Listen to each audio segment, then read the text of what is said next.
An asset or a liability?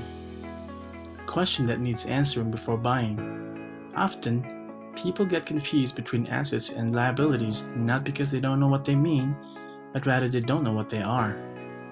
People often buy properties and mistaken them for an asset, where in fact it's a liability.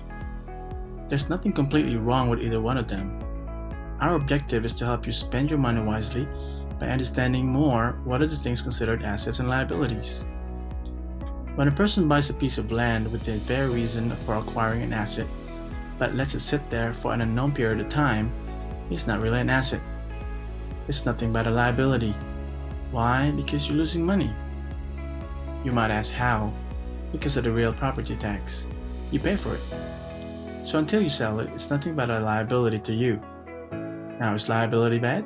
Well, our intention is not to say one is bad and the other one is good.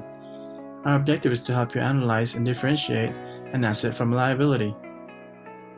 If you buy a car, for instance, for personal or family use, get you from point A to point B, then the car will have served its purpose.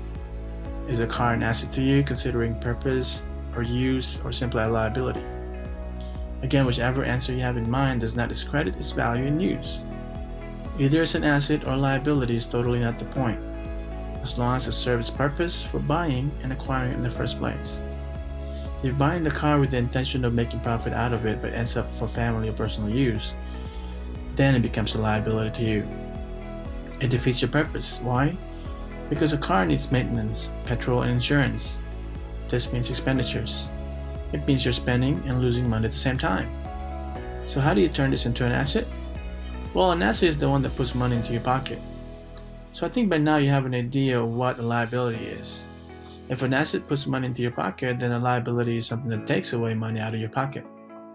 So going back to the car, until the car is sold, make earnings, or until it's used for Grab or Uber driving, it will continue to be a liability. The same goes for a house. Until you get it rented, it's just a liability.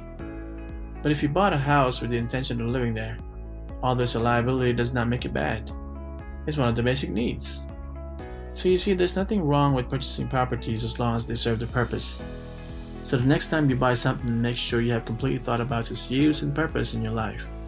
What is wrong is that after reading this, you still try to convince yourself that the property you just bought is an asset even though you know for a fact that it's a liability. Ultimately, it's really up to you to decide whether or not the property you bought is serving its purpose. Now, we hope we're able to give you a bit of knowledge and explain the difference between an asset and a liability. Please subscribe to our channel and hit that bell icon so we can notify you of our next video. Thank you.